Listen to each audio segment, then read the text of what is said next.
Olá, pessoal, o Amigo Animal está começando.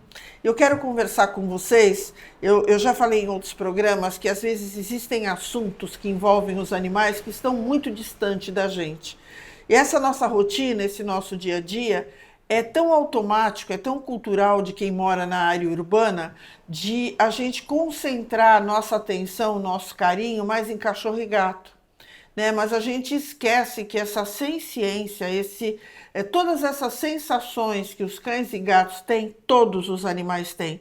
Todos os animais sentem medo, tristeza, fome, raiva, ansiedade, todos eles têm.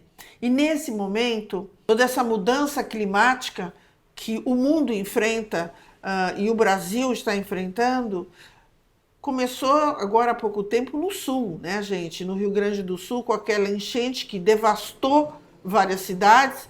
Algumas cidades deixaram de existir, estão sendo mudadas de lugar. A gente não sabe se foi falha humana. Existem algumas afirmações que dizem que foi falha humana, de comportas que não abriram. Mas, enfim, essas chuvas em excesso, tudo comandado, né, de uma certa forma pela imprudência humana que não respeita a natureza. Foram milhares e milhares e milhares de mortes de animais, animais desabrigados. Vocês sabem que o Instituto Eliseu esteve lá no sul por 3 vezes buscando cães, buscando gatos.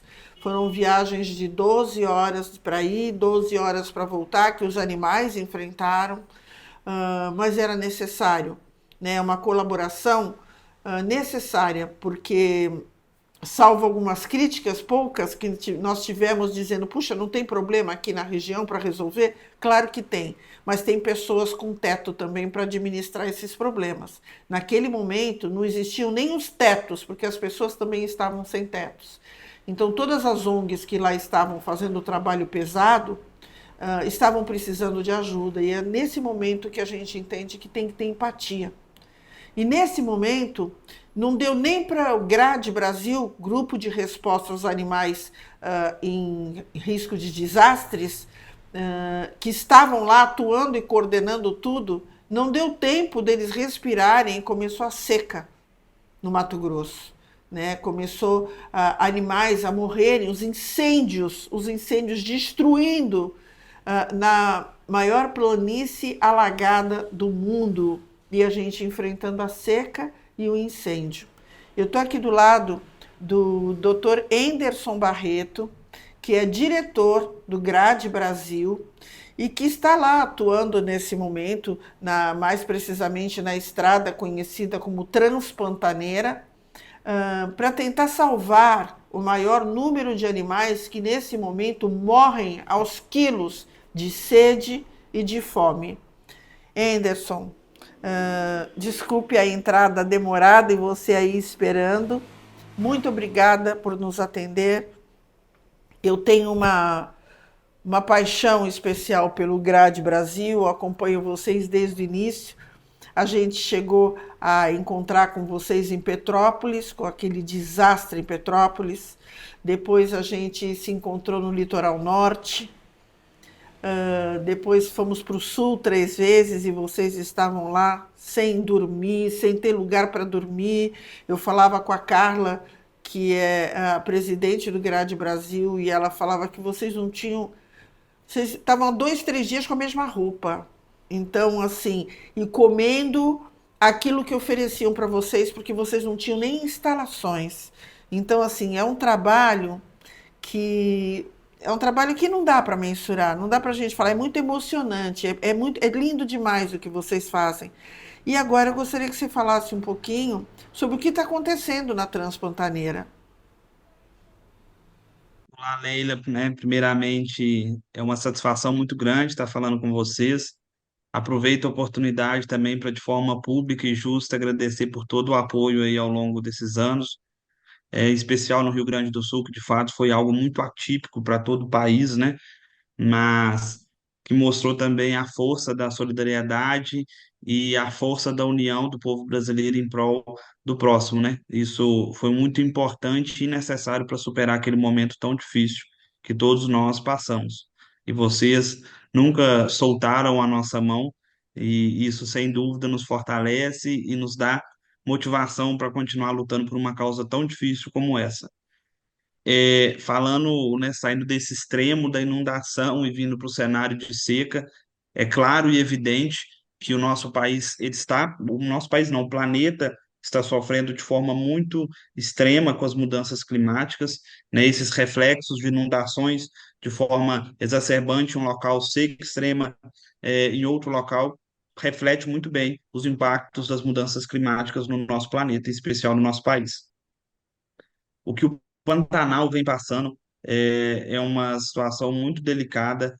Desde 2020, quando a gente sofreu aqueles incêndios de grande magnitude, onde nós já tivemos um número estimado de mais de 17 milhões de animais mortos Meu nas Deus, queimadas. 17 milhões de animais mortos. 17 milhões de animais, foi o estudo feito pelo ICMBio, que refletiu o impacto que isso pode causar no bioma. Em 2021, nós tivemos um período de incêndio novamente. 2022 foi um ano relativamente mais tranquilo. 2023, outro pico de incêndio. E agora, mais uma vez, além do incêndio, essa seca muito extrema que está afetando. Então, isso é um fato que traz uma preocupação muito grande, né, pensando em inúmeros indivíduos que padecem sobre essas mudanças climáticas que são ocasionadas de forma direta pelas ações antrópicas, né, pelo homem. Então, toda ação, né, que possa ser executada em prol da conservação de indivíduos que refletem também na espécie devem ser executadas para a gente poder ter uma garantia mínima de futuro do bioma, né? Pensando que essas espécies que estão ali, elas fazem parte de um ecossistema que tende a ficar equilibrado, seja com o desempenho do papel de cada indivíduo ali naquele ambiente, né? Seja com a dispersão de sementes, seja com a estruturação daquela cadeia alimentar, enfim. Então, é muito importante a conservação dos animais para a gente poder ter uma conservação da flora também e do bioma como um todo. Então, isso é um ponto muito importante e necessário. Outro ponto muito importante a ser observado é que essa é uma das piores secas em 70 anos que o Pantanal vem enfrentando. Então, isso são informações que chamam muita atenção. E esse ano, o grade em específico na região do Pantanal do Mato Grosso, na Transpantaneira, onde o fogo ainda não havia chegado, agora já está com focos de incêndio já começando nessa região também, que está trazendo bastante preocupação. Mas antes do fogo chegar, uma preocupação que já está desde julho é de fato com a seca extrema que vem assolando a região e a ausência de água. Então, isso algo que foi identificado pelo GRADE e por pesquisadores do ICMBio, onde viram, de fato, a ausência de recurso hídrico e, óbvio, a necessidade do fornecimento de água. Isso foi um embate, está sendo um embate muito grande com o governo do estado do Mato Grosso, que nega a seriedade desse fato e nega a necessidade do fornecimento de água para os animais. Isso vem causando um transtorno. Desculpe, desculpe eu te interromper, mas é algo que me causa tanta indignação, gente. Eles precisaram entrar na justiça para conseguir o direito de fornecer água para os animais, porque o governo de Mato Grosso dizia que não havia necessidade, que aquilo era uma rotina e que ainda dizia que eles eram alarmistas. Então, vocês imaginem lá fora de suas residências, tentando salvar os animais e ouvindo uma negativa por parte do governo, né, onde eles precisaram recorrer ao Fórum Nacional de Proteção Animal para que entrassem com uma liminar, que foi a partir daí que eles conseguiram e ganharam o direito de fornecer água para os animais, contra a decisão do governo do estado de Mato Grosso. Desculpe, pode continuar. Não, mas é indignante mesmo, ô Leila. E mesmo eles negando mesmo negando os fatos, a ciência mostrando que é a pior seca em 70 anos, que os índices estão muito abaixo do que deveria ser, eles continuam negando a necessidade. Então, sim, o Fórum Nacional de Proteção Animal, Defesa Animal entrou com uma ação civil pública, onde o juiz concedeu uma liminar autorizando o fornecimento de água, e mesmo a gente mostrando, e depois, após o início do fornecimento, mostrando os resultados, a gente chegou a encontrar animal morrendo de sede, literalmente, na nossa frente, de chegar animal ter acabado de morrer por não ter água para beber. A gente chegar, colocar água, ter grupo de cateto, de queixada, que são animais extremamente assustados, né, arredios, esperando a gente colocar água para vir beber água, Nossa, animais que não tolerariam a presença humana, aguardando colocar água, bebendo água com a gente colocando do nosso lado, mesmo a gente expondo esses fatos, eles ainda continuam negando. Foi na data de ontem, eles notificaram novamente a nós, mesmo com uma autorização judicial, notificando, tentando criar uma obstacularização da justiça, né? Tentando criar obstáculos para impedir a atuação. Então, assim, é uma situação muito estarrecedora, mas que a gente não esmorece diante disso, a gente não desanima, a gente continua, porque, de fato, se não for sociedade civil para tentar causar um impacto verdade. positivo, a gente vai estar realmente à mercê de um colapso muito próximo, Que né? tipo, O desculpe, mundo por que si tipo só de já vem apresentando obstáculo? sinais péssimos. Desculpe, que tipo de obstáculo eles estão impondo? Eles notificaram, fazendo uma série de questionamentos com base em que nós estávamos fornecendo água, de certa forma causando um assédio moral também dos profissionais que estão a campo, indo até eles, notificando, colocando, enfim. Então, isso é muito desgastante para quem está lá, porque nós somos todos pessoas que estão incumbidas de forma voluntária a prestar um serviço para a sociedade. É um grupo sério, um grupo que tem profissionais extremamente capacitados, que tem um histórico de atuação muito bom. E, infelizmente, a gente chega num estado que tem um negacionismo muito maior do que os fatos que estão expostos para qualquer um ver. Então, mas isso fala muito mais sobre eles do que nós, né? Então a gente não desanima, a gente vai continuar fornecendo água, porque é o mínimo, gente, água para quem tem sede, e é uma condição muito básica, porque um animal ele pode até ficar sem alimento por um determinado período, né? Não é o ideal, óbvio, é uma situação horrível, mas sem água ele não sobrevive, ele sobrevive por um período muito curto. Então, é impensável pensar que nós temos a oportunidade de fornecer água para quem tem sede e a gente vai negar. Não, é muito estarrecedor. Mas, enfim, isso é uma situação que nós estamos vivendo, mas a gente não desanima, a gente não abaixa a cabeça. Nós representamos, de fato, a sociedade civil, representamos cada pessoa que, de fato, tem amor e paixão pelos animais, e a gente não vai desanimar de continuar esse trabalho, não vai desanimar de continuar representando quem confia, acredita, e muito mais do que todas as pessoas, representando os animais que precisam do nosso apoio. Né? Isso é muito importante.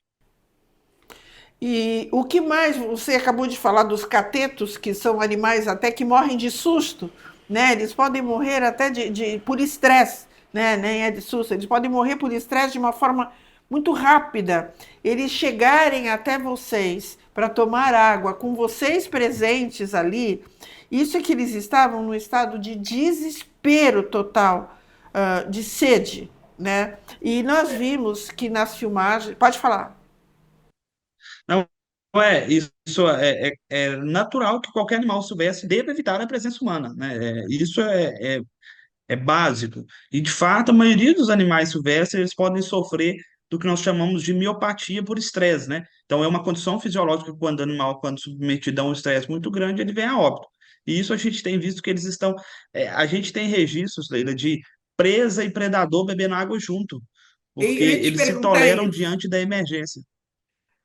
A gente tem registros já de jaguatirica junto com outros mamíferos tomando água junto, porque o desespero pela sede é tão grande que eles toleram a presença um do outro, pensando na sobrevivência básica dos dois.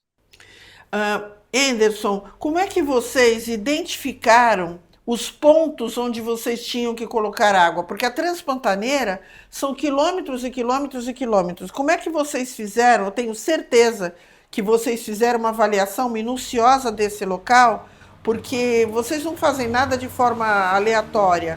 Como vocês fizeram quadrantes, identificaram as áreas? Como foi feito isso? Foi feito com base numa avaliação, no monitoramento. Primeiro identificado os quadrantes onde a gente visualmente já verificava que não havia presença de água. Através desse monitoramento ali foram instaladas armadilhas fotográficas, que são câmeras traps, em pontos remanescentes de água, ou seja, aqueles pontos que só estavam secando de forma muito extrema. E esse estudo mostrou ali diversos animais revirando a lama já para tentar beber água. Então a gente viu que, de fato, esses animais não estavam migrando. todos os dias, de forma recorrente, eles voltavam para tentar beber água e não tinha. Então, isso compôs um relatório, que foi um relatório feito pelo GRADE e pelos analistas ambientais do governo federal, através do ICMBio, que comprovou a necessidade do fornecimento de água em determinados pontos. Isso eu estou falando lá no mês de julho, né? Agora Tá. a situação piorou muito mais. Então, o que antes era um quadrante menor, hoje, obviamente, se expandiu para cobrir mais áreas e matar a sede de mais animais. A Transpantaneira é uma estrada de terra, né?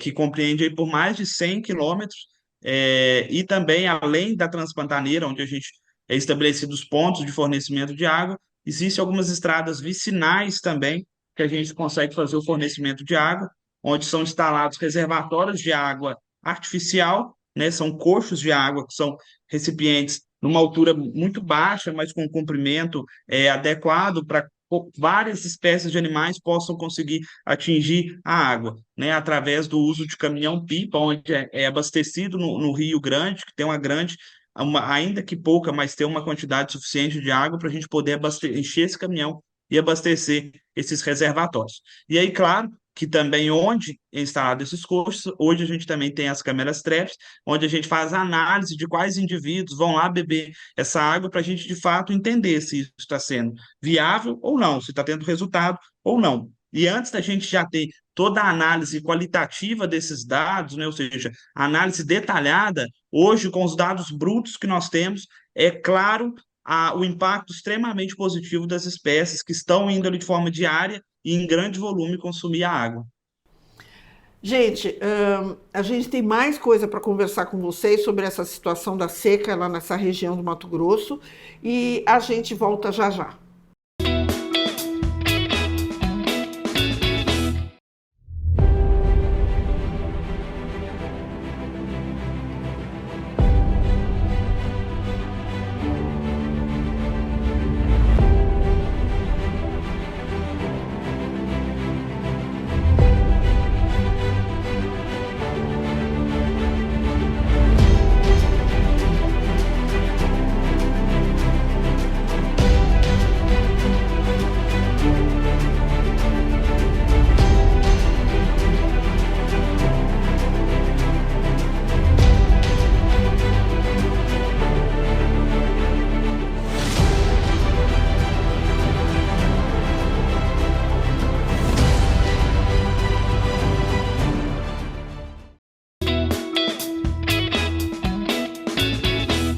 Voltamos com o programa Amigo Animal, que hoje está aqui com o diretor do GRADE Brasil, Enderson Barreto, GRADE, que é a ONG, Grupo de Resposta a Animais em Desastre, que atua em todos esses acidentes climáticos que têm acontecido pelo Brasil, um grupo de veterinários de todo o Brasil atuando nessas regiões onde há essas calamidades climáticas e onde os animais precisam ser assistidos. E hoje nós estamos falando sobre os incêndios constantes e a seca na região do Mato Grosso.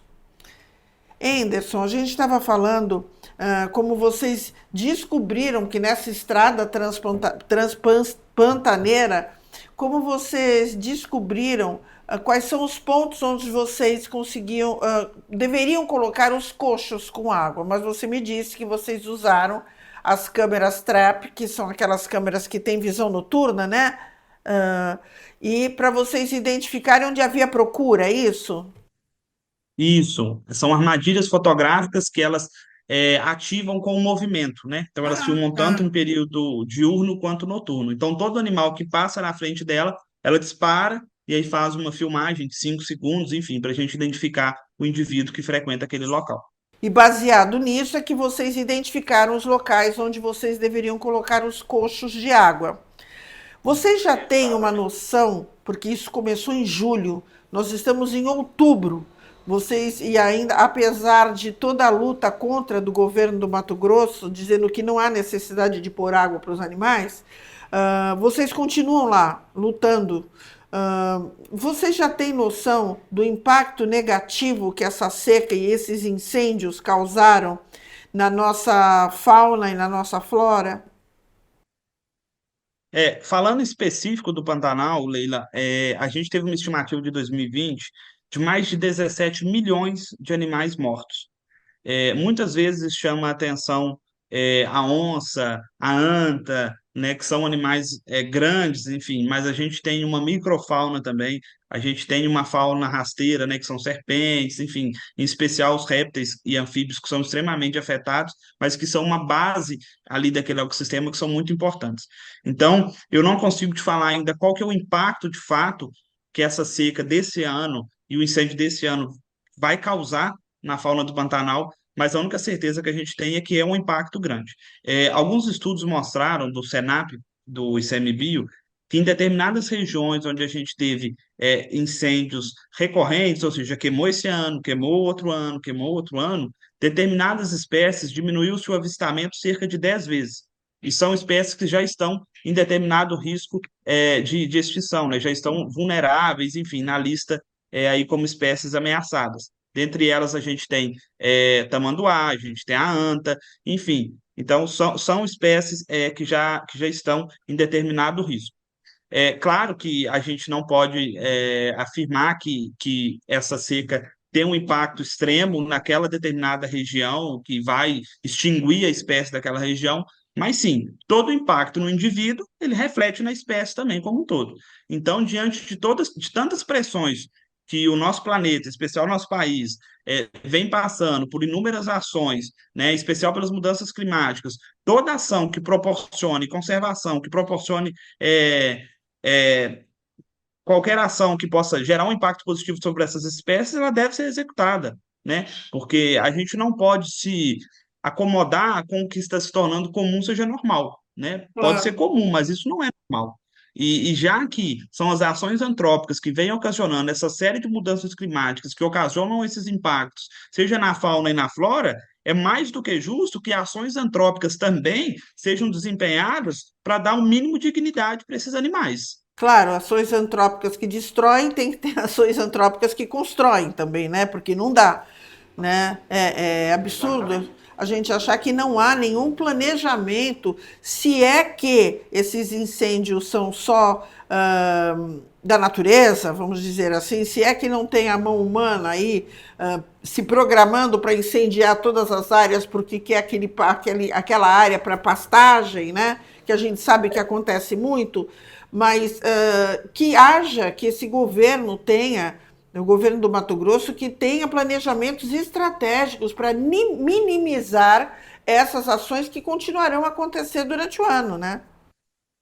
Exato. É fato que, Durante assim, todos os noventa e anos, cinco desculpa. por cento 95% dos focos de incêndio, né, que surgem são de ações antrópicas, sejam elas intencionais ou não, mas isso é algo que nos traz muita preocupação, né? A gente precisa ter uma mudança de cultura muito forte, principalmente em comunidades que ainda têm a cultura do uso do fogo, seja para o roçado, seja para atividade que for. Então, o mundo está passando por uma nova fase, né?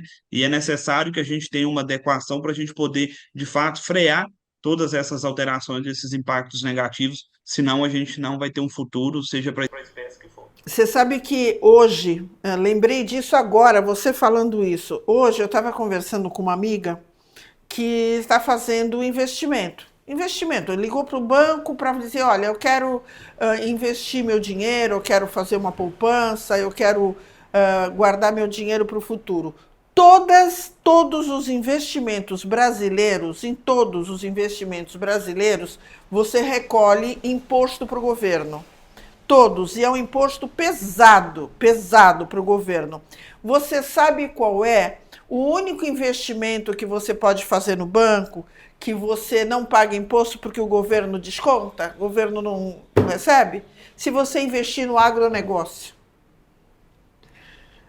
A gente, a gente descobriu isso hoje, então nós ficamos chocados. Assim, se você investir seu dinheiro no agro, você não paga, não precisa pagar imposto porque o governo desconta, fala que não precisa, deixa para o agronegócio.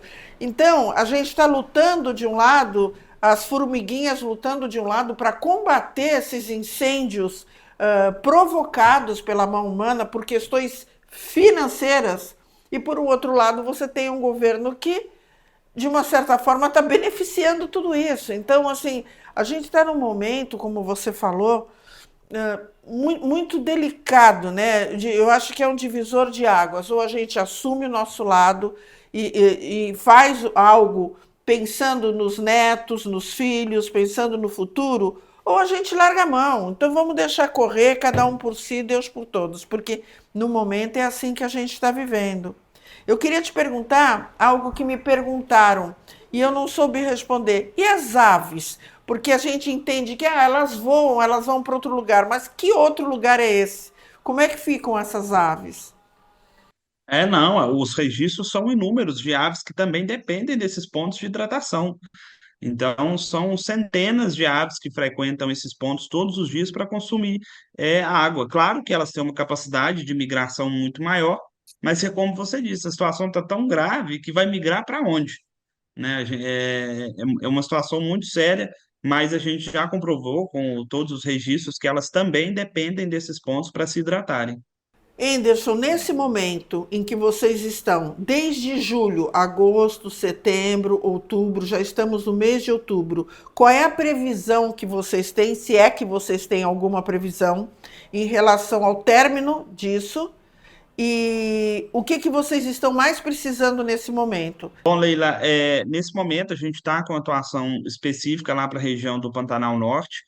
Quem quiser contribuir com o trabalho pode entrar de forma espontânea no nosso site, achar os canais de doação e fazer a doação por lá. Lá é um local que a logística é muito complexa para se chegar no Pantanal. Então, de fato, o recurso financeiro é aquilo que faz a diferença para a gente poder montar a logística e continuar custeando, seja caminhão-pipa, seja compra de coxo, seja estadia, deslocamento, alimentação das equipes que lá trabalham. Então, é a forma como cada um pode contribuir, e claro também que não pode contribuir compartilhando com o trabalho, mandando energias positivas, que isso é muito importante para nós também. Cada um fazendo um pouquinho, a gente consegue mostrar a força que a sociedade civil tem junta. Henderson, é assim, eu acho que falar obrigada para vocês é muito pouco, é muito pequeno, perto da imensidão do que vocês estão fazendo, pensando que vocês são pessoas como nós, que têm famílias, alguns têm filhos, têm seus animais de estimação, têm os pais, e que vocês sejam muito, muito, muito, muito, tenham uma luz imensa e muito, muito, um caminho muito bonito na vida de vocês, porque vocês merecem. Muito obrigada por ter despendido o teu tempo para bater esse papo aqui com a gente. Eu que agradeço, Leila, pela oportunidade, pelo auxílio de sempre, sempre junto conosco, apoiando, acreditando e confiando no nosso trabalho. Muito, muito obrigado mesmo. E o Amigo Animal vai ficando por aqui. Até a semana que vem. Fiquem com Deus.